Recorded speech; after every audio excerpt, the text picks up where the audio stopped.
ትልቅ መቅሰፍት ማለት ሐሳብ ማብዛት ነው። ልጅ ሆይ ለጌታ ገንዘብ አታበድር፣ ክፈለኝ ባልኸው ጊዜ አንተ የምትጠፋበትን ምክንያት ይፈልጋልና። ለተሟጋችም አታበድር፣ ክፈለኝ ባልኸው ጊዜ ፈልጎ ወደ ዳኛ ይወስድሃልና። ነውርህን ለብቻ የሚነግርህን ሰው አትጥላው፣ አንተም በወዳጅ ላይ ነውር የሚሆን ነገር ያየህበት እንደሆን ለብቻ አድርገህ ንገረው፣ ለሌላ ሰው አትንገርበት። እግዚአብሔርን ከማይፈሩ ሰዎች ጋር ባልንጀራነት አታድርግ፣ በክፉ ምክራቸው አትደባለቅ። ምንም ብትጨነቅ ሀገርን የሚያጠፋበት ምክር አትምከር። እንደመሰለኝ ከመጽሐፍ ሁሉ ወንጌል ትበልጣለች።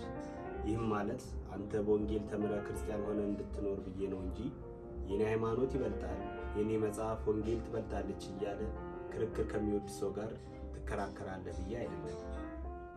ልጅ ሆይ እግዚአብሔር ከሁሉም ፀሐይን አውጥቶ ዝናቡን አዝንቦ ሁሉንም እንደ ጠባያቸው ያኖራቸዋል። አንተም የእግዚአብሔር ልጅ እንድትባል ሁሉንም እንደ ጠባዩ ውደድ እንጂ አትጥላ። ልጅ ሆይ ጌትነት ለመሆን ትፈልግ እንደሆነ ጌታ ለመሆን ትፈልግ እንደሆነ ጌትነት ማለት ያለ ሐሳብና ያለ ጭንቀት መኖር ነው። መቅሰፍት ያመጣብኛል ብለህ አትጨነቅ። ትልቁ መቅሰፍት ማለት ሐሳብ ማብዛት ነው ይላል የብላቴን ጌታ ህሩይ ወልደ ስላሴ የቀድሞ ዲፕሎማት ናቸው። የዛሬ 87 ዓመት በፊት ነው ከዚህ ዓለም በሞት የተለዩት። በ60 ዓመታቸው ነፍስ ይሄር እንላለን።